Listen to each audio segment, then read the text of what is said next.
Alright, in order to achieve the Figma test to part 2, you want to ensure that you are on your draw menu. Then we are going to make use of ellipses. You can make use of anything you want, and then we are going to like highlight our ellipses. Then once we've gotten the shape or the desired shape we want, either with our pen tool or with our ellipses, we click on the test tool and you hover around. So once you hover around, you see your cursor will change and you tap on enter, and here you can start typing. And the fun part is that once you just tap outside like this, you can see the tool and you can drag it the way you want it to be, and you can still edit your text as well.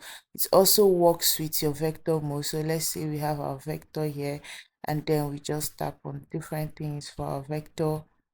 So let's say this is our vector mode,